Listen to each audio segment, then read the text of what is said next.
Okay, so this was your question paper. First of all, good morning. This was your question paper for half yearly. We'll just quickly go through the paper once.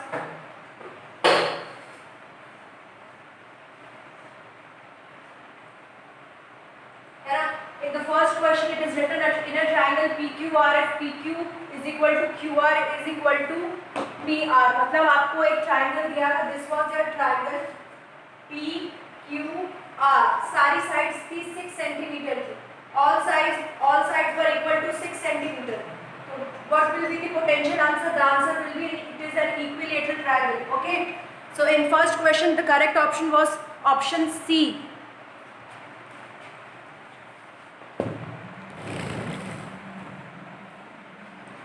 Now moving on to the second question. From the following choose the factor of 36. आपको second question में 36 का एक factor बताना था. 5 is not the factor of 36, 8 is not a factor of 36 and 11 is not the factor of 36. So clearly the answer will be B. Okay. Now in the third question you have to find the sum. आपको sum find करना था. So the question is -7 plus beta don't speak in between plus 4 plus 6. This was your question. तो आपको solution कैसे करना था? -7 यहाँ पे plus minus will give you -4 plus 6 will give you 10. Okay. तो -7 और -9 को आप जब भी सॉल्व करोगे तो you will get -16 plus 10. तो plus minus again it will be minus और साइन क्योंकि 16 का बड़ा है तो आंसर आपका -6 हो जाएगा. तो A will be your answer. In question number 4, you have to find the lines of symmetry. This figure was a rectangle. मैंने आपको examination के बाद भी this figure was a square.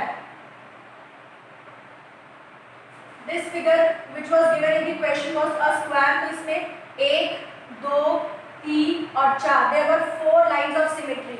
ठीक है, आप सबने कई लोगों ने ऊपर की 3 और नीचे की 3 ऐड करके 8 लाइन्स ऑफ सिमेट्री बना दी थी. वो ऑप्शन में भी नहीं था. So clearly the answer was 4. Okay, now the question number 5 you have to find the next 2 natural numbers. जब भी आपको कोई भी next 2 natural numbers find करने के लिए आता है, आप simply आपको क्या करना था? 1 0 डबल 9 1 0 ट्रिपल 9 में आप 1 को ऐड कर देते है ना. 1 को आप simply ऐड कर देते तो आपको अगला नेचुरल नंबर मिल जाता. So ये आपका एक नेचुरल नंबर हो गया. Again you will add 1, so you will get this as the answer. So part D was your answer. Okay.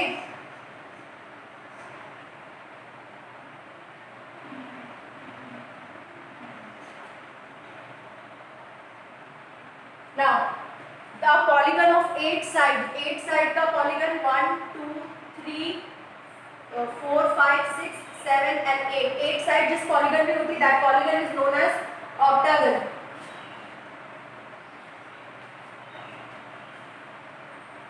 So in question number 6, B was your answer.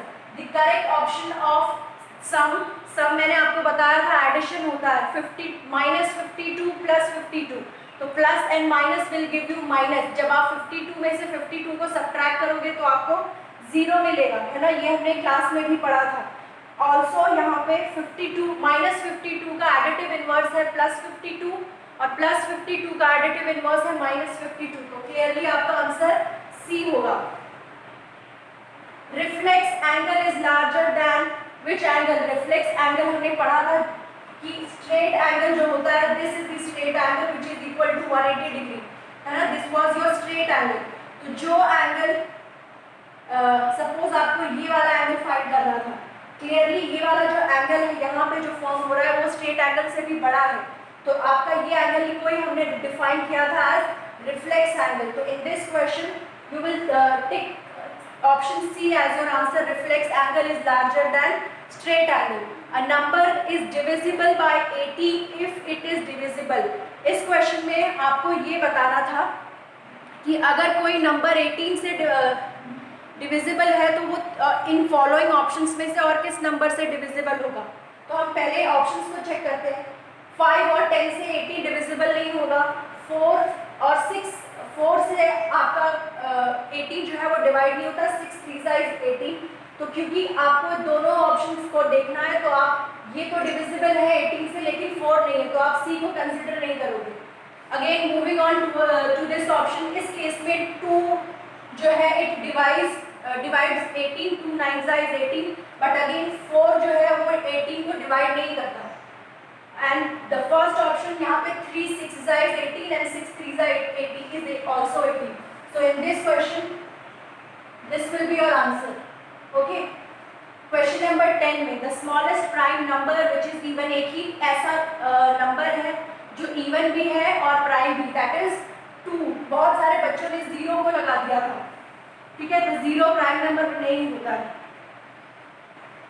Prime numbers के 2 factors होते हैं, any number which has 2 factors is a prime number.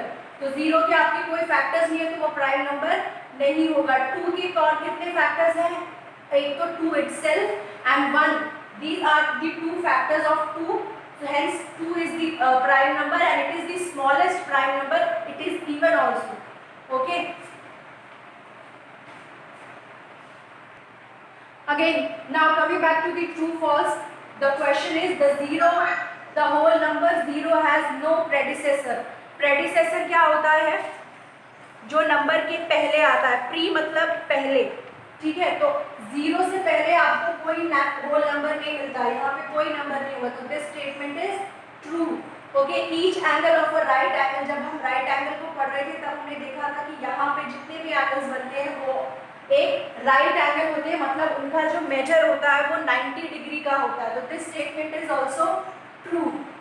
उसके बाद question में पूछा था M is point on ray OP, यहाँ पे आपका ओ है, यहाँ पे पी है, रे का स्टार्टिंग पॉइंट ये है, एंडिंग पॉइंट ये है, और पॉइंट एम यहाँ पे है, तो ये स्टेटमेंट ट्रू नहीं फॉल्स थी।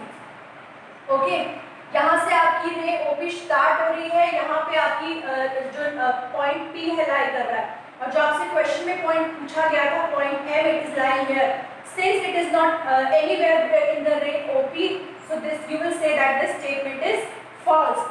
Every number is not a factor of itself। इस स्टेटमेंट को कई लोगों ने समझने में गलती कर दी, यहाँ पे बेटा मेंशन था नॉट, ठीक है, इस क्वेश्चन को आप समझोगे तो इसका मीनिंग है कि हर एक नंबर अपना फैक्टर नहीं होता, बल्कि ये जो स्टेटमेंट है कि हर एक नंबर अपना फैक्टर नहीं होता, this statement is not true. Why? Because every number divides itself. अगर आप कोई भी नंबर लो तो वो अपने आप को तो डिवाइड करता ही है, hence we can say that every number is a factor of itself.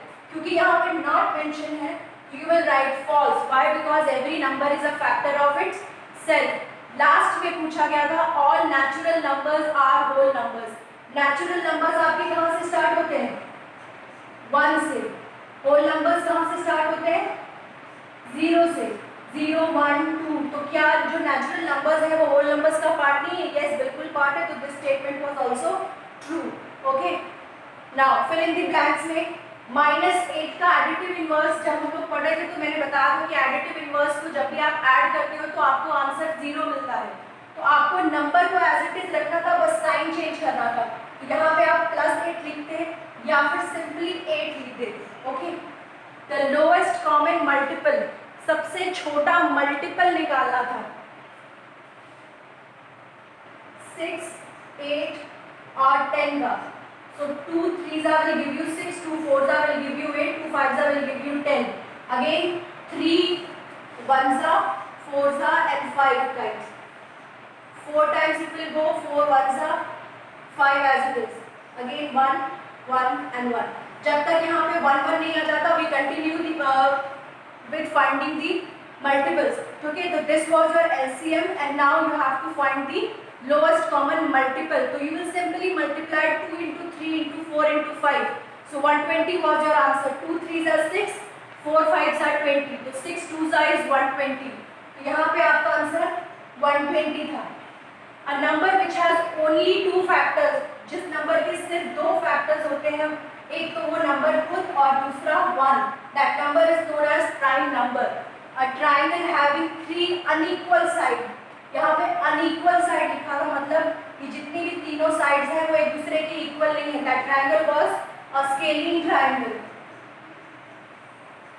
है ना, बहुत सारे लोगों ने इसमें इक्विलेटरल ट्रायंगल लिख दिया, आई डोंट नो व्हाई, क्योंकि मैंने क्वेश्चन के फर्स्ट पार्ट में ही आपसे कहा था कि आप जो हमारा फर्स्ट क्वेश्चन था उसमें ये था कि तीनों साइड्स अगर इक्वल है तो वो कौन सा ट्रायंगल होगा।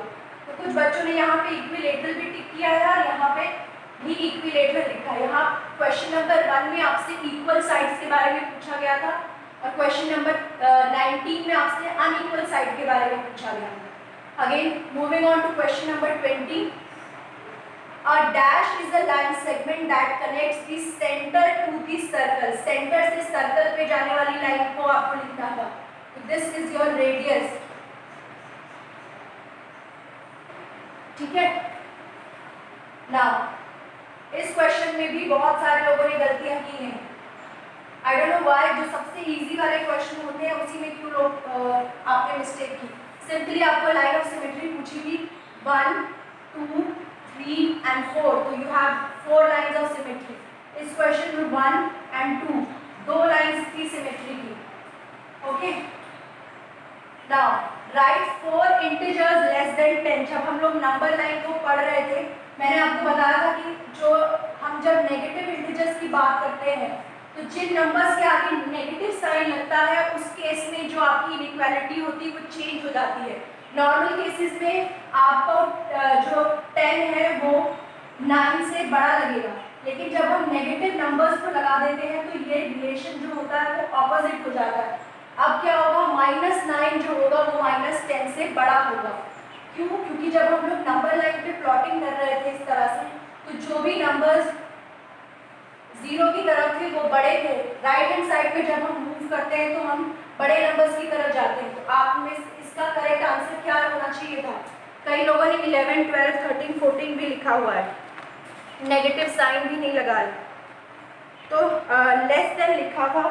तो यहाँ पे आपको आंसर लिखा है -11 -12 -13 -14, या इसके अलावा भी आप लिख सकते थे जो भी इंटीजर्स आपको लेस देन लगे 10 -10 से, ठीक है। अगर आपने 11 12 13 14 लिखा है, माइनस का साइन नहीं लगाया है तो आपको 0 मार्क्स मिलेगा, क्योंकि यहाँ पे जो नंबर है वो नेगेटिव में बात की जा रही है ना। तो अगर आपने जिसने भी माइनस का साइन लगाया है उसके मार्क्स को कट किया जाएगा। उसके बाद हाईएस्ट कॉमन फैक्टर निकाला था दो नंबर्स का, नंबर्स थे 18 और 60।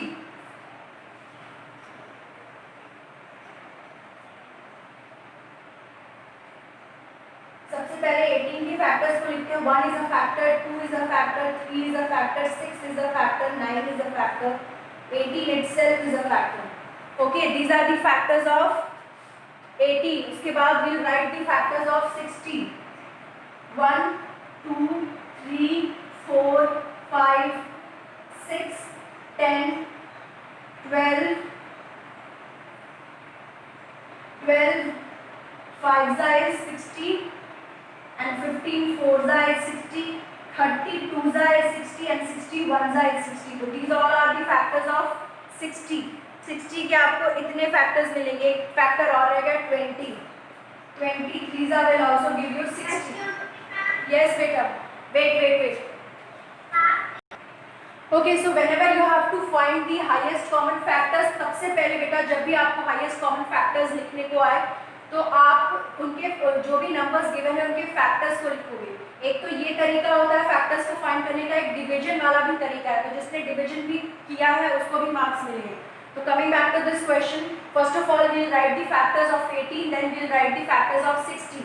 उसके बाद हम कॉमन फैक्टर्स को ढूंढेंगे, इनमें से कौन से ऐसे फैक्टर्स हैं जो 18 के भी हैं फैक्टर्स और जो 60 के भी फैक्टर है। तो क्लियरली यू कैन सी 1 2 3 6, सिर्फ इतने ही फैक्टर्स जो है वो दोनों में कॉमन है, 1 2 3 एंड 6, है ना। उसके बाद ये 3 फैक्टर्स एंड 6, यही सारे फैक्टर्स हैं जो कॉमन है, उसके बाद कोई फैक्टर्स नहीं। Now you have to check highest common factor. तो सबसे बड़ा फैक्टर इसमें कौन सा है? 6 is your highest common factors. तो what are the steps to find the highest common factors if you are following this method? First of all you will list all the factors जो भी number आपको given है, then you will chalk out for the common factors, आप common factors को ढूंढोगे। Third step में आप जो बेटा हाईएस्ट कॉमन फैक्टर है दोनों नंबर्स का उसको फाइंड आउट करेंगे। So this was your process. इसमें आपका आंसर 6 था, है ना। Now, where will the hand of clock will stop if it is starting at 12 and making a half revolution clockwise? इस क्वेश्चन में मैंने आपको जब एक्सरसाइज 5.2 पढ़ाई थी तो बहुत डिटेल में ऑलमोस्ट अ वीक लेके मैंने आपको ये क्वेश्चन सॉल्व कराया। कुछ बच्चों ने क्या किया है, सिर्फ आंसर ऐसे 6 लिख दिया है और ये क्वेश्चन आपके 2 मार्क्स का है। तो जिसने भी ऐसे आंसर 6 लिखा उसके मार्क्स कटे हैं, क्योंकि आपसे बोला गया था कि आपको इस क्वेश्चन को ड्रॉ करके जिस तरह से एक्सप्लेन किया है उस तरह से लिखना है। कई बच्चों ने इस क्वेश्चन पे भी सिर्फ लास्ट में HCF = 6 लिख दिया है। 2 मार्क्स का क्वेश्चन आपका ऑब्जेक्टिव नहीं होता है। फर्स्ट ऑफ ऑल आपको उसमें स्टेप्स करके दिखाने होते हैं। Time and again I have told you that please write the steps while you are solving the question for 2 marks और 4 मार्क्स। जिन्होंने बात नहीं मानी है उनके मार्क्स कटे हैं। ओके, सो इस क्वेश्चन नंबर 24 का आंसर है 6। टाइम नहीं तो I would have explain you the question in detail. उसके बाद how many lines can pass through one given point. एक पॉइंट गिवन है, इससे काउंटलेस, इनफाइनाइट, मेनी, कितनी भी लाइंस पास हो सकती है ना। 2 पॉइंट्स गिवन है तो उससे सिर्फ एक लाइन पास हो सकती है, इससे काउंटलेस लाइन पास हो सकती है ना। आपको उसके बाद इस क्वेश्चन में क्वेश्चन नंबर 26 में, let me raise the question first.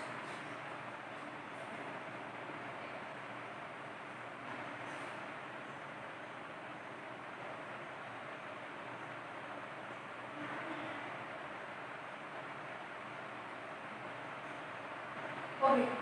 So in this question, question number 26, you have to find the points which are in interior of DOE. This is D, this is O, this is E. तो DOE ये आपका point है। इसके interior में you will write A। कई लोगों ने B भी लिखा है और कई लोगों ने E भी लिखा है, तो ये गलत है, क्योंकि जब हम लोग रीजन्स को पढ़ रहे थे तो हमने 3 तरह के पॉइंट्स पढ़े थे, जो इंटीरियर लाई करते हैं या जो एक्सटीरियर लाई करते हैं, और थर्ड तरह के पॉइंट्स जो बाउंड्री पे लाई करते हैं।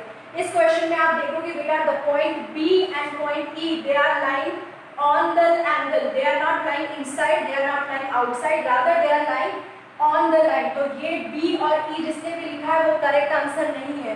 Only answer A is your correct, क्योंकि ये इन दोनों के बीच में आ रहा है। उसके बाद इस पार्ट में in the exterior of EOF, EOF की जब आप बात कर रहे हैं तब आप यहाँ पे A पॉइंट लिख सकते हैं, D पॉइंट लिख सकते हैं, क्योंकि A is here, D is here and C is here. ठीक है, तो ऑन की जो लाइन आपको क्वेश्चन में पूछी गई है, आप उसी लाइन को के जो पॉइंट्स है अगर उसको इंटीरियर में बताओगे तो your question will get wrong. Okay, जैसे इस क्वेश्चन में एक्सटीरियर ऑफ EOF कहा था, अगर हम इस एंगल की बात करें तो इस एंगल के लिए पॉइंट D भी एक्सटीरियर है, पॉइंट A भी एक्सटीरियर है और पॉइंट C भी एक्सटीरियर है। Okay, now section C। Section C को मैं अभी जल्दी से सॉल्व कर देती हूँ। -9 + 4 plus minus here will give you -6 and plus will give you +3। ठीक है, तो -4 इसको आप पहले सॉल्व करोगे। -9 - 4 will give you -5 -6 और +3 will give you -3। तो आपका आंसर क्या हो जाएगा, minus will give you plus, तो 5 + 3 विल गिव यू 8, क्योंकि साइन यहाँ पे माइनस का है तो आंसर भी आपका -8 आएगा। ठीक है, उसके बाद lowest common multiple, lowest common multiple LCM निकालना था। यहाँ पे क्लियरली क्वेश्चन में लिखा था लोएस्ट कॉमन मल्टीपल निकालना। कई लोगों ने इसमें पूरा 5 का, 15 का, 25 का टेबल लिख दिया है। आई वंडर कि आपने ये 5th क्लास में भी LCM निकालना पढ़ा है ना। LCM निकालना सबने 5th क्लास में भी पढ़ा है। Lowest common multiple you have to find, तो you will just simply take a number 5 1 * 5 5 3 * 15 5 बेटा wait 5 5 * 25, again you will take 5 and 3, 5 5 * 25 25 3 * 75, तो 75 इस क्वेश्चन में मल्टीपल होता। ओके, लास्ट बेटा just give me a minute. इस क्वेश्चन में जिसने इस तरह से लिखा है उसके मार्क्स कटे हैं, क्योंकि this is not a line segment, rather there are 2 line segments here. तो this is your correct way to answer the question. Simple सा क्वेश्चन था, अननेसेसरी उसको ट्विस्ट कर दिया। Line X X Y, this is your line X Y, कई लोगों ने arrows भी नहीं लगाए, और this is your line P Q, है ना, they are intersecting at point M. Simple question था। Line L contains E F but not D. तो फर्स्ट ऑफ ऑल आप, ये आपकी लाइन है, पॉइंट ई को कंटेन कर रही है, पॉइंट एफ को कंटेन कर रही, पॉइंट डी को कंटेन नहीं कर रही, दैट मीन्स कि आपको पॉइंट डी को लाइन से दूर बनाना है। अब कुछ लोगों ने इतना ड्रॉ कर दिया, पॉइंट डी को लिखा नहीं, तो उनके मार्क्स कटेंगे, क्योंकि बिकॉज जब आप क्वेश्चन को ड्रॉ करें तो ये तीनों चारों पॉइंट्स आपके मेंशन होने चाहिए। कई लोगों ने यहाँ तक तो सही बनाया, बट उन्होंने डी पॉइंट को लिखा ही नहीं है, तो आपके उस केस में मार्क्स कटेंगे। Last question, line OP and line OQ meet at O.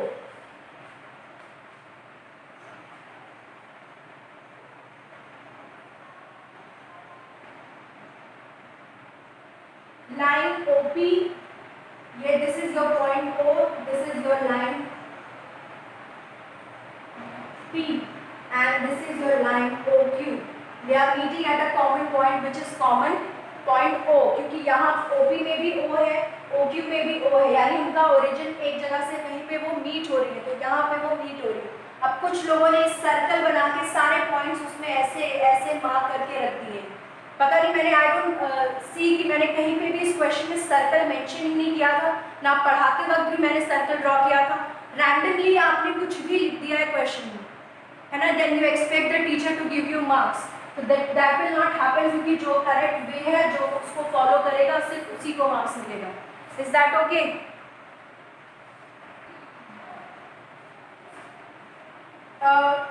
We all know that this is the number line which you have in the middle, you have 0, ठीक है। अगर मैंने यहाँ पे दो नंबर्स लिखे हैं, हाफ लिखा है और यहाँ पे 0 लिखा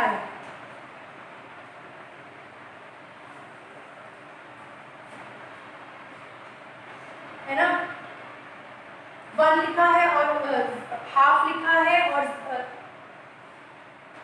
just a minute everyone,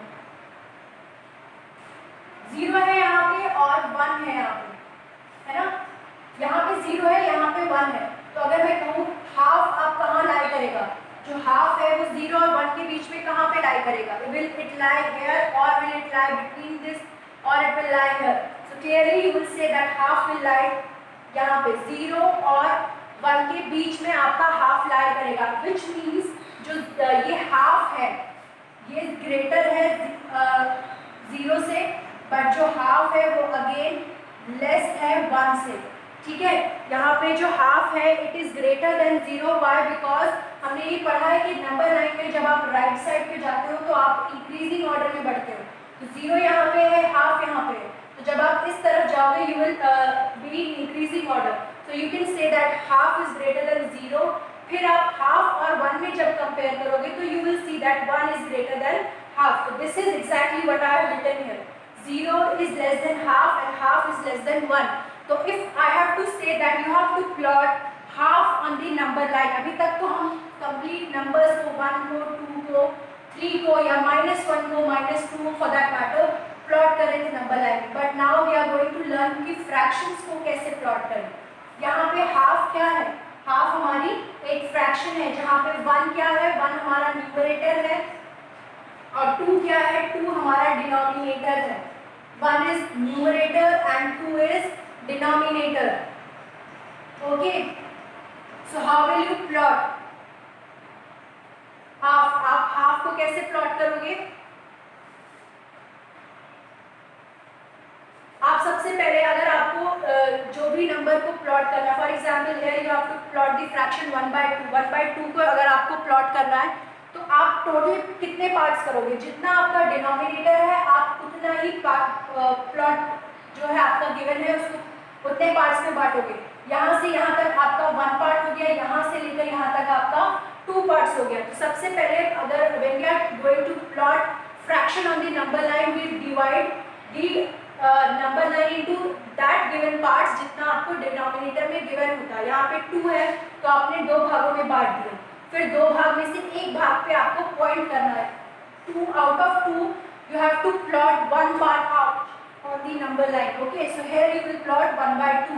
Similarly, अगर मुझे 1/3 को प्लॉट करना होगा, तो again I will draw the fraction number line, 0 is here और यू हैव टू प्लॉट 1/3. तो आप कितने इक्वल पार्ट्स में डिवाइड करोगे? In how many equal parts will you divide the line? Class 6, speak up. Why 2 parts? अभी मैंने बताया ना कि आपका जितना भी पार्ट्स डिनोमिनेटर में लिखा होता है, in that part only you have to divide the line. So how can you say that you will? In how many parts you will divide the? 1, 2. This is your first part. Very good. Keep yourself mute now. This is your second part and this is your third part. In 3 equal parts you will divide. उसमें से आपको अगर 1/3 दिखाना है, तो you will write it here or you will write it here. Where you will write this part? Here you will write 1/3 or you will write 1/3 here. कहाँ पे लिखोगे? 0 के यहाँ पे. अच्छा, ABCD में बताओ. A पे लिखोगे, B पे लिखोगे या C पे लिखोगे? Where will you write 1/3?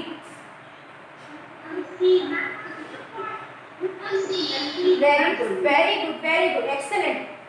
बेटा आप वेरी गुड, बहुत अच्छा आंसर. यहाँ पे मैंने कहा A है, यहाँ B है, यहाँ C है. 1/3 करना है तो कितने को करेंगे? जो 0 के क्लोज होगा, है ना? तो आप C को जब C पे चले जाओगे तो वो 3/3 हो जाएगा, 1/3 नहीं होगा. तो यहाँ पे आपने कितने पार्ट को कवर किया है? 1 पार्ट को. यहाँ से अगर आप सपोज करो 0 से आप यहाँ पे जा रहे हो तो आपने कितने पार्ट को कवर किया? यानी जितने आपके टोटल 3 पार्ट्स थे उसमें से सिर्फ ये वाला पार्ट कवर हुआ. तो यहाँ पे आप 1/3 लिखोगे. अगर आप B पे जाओगे तो आप इस 1 पार्ट को कवर करोगे, तो ये आपका 2/3 हो जाएगा. If you will reach at 3, तो यहाँ पे आप ये पार्ट को भी कवर कर लोगे, 2 पार्ट को, और ये वाले पार्ट को भी 3 पार्ट को कवर करोगे. तो यू विल राइट 3/3 है. ठीक है? तो whenever you have to plot the fraction, first of all you will divide the number 9 into that equal part which is there in the denominator, then you will start plotting. Okay, so your class timings are over. We'll continue further with this. Okay, thank you everyone. Thank you so much.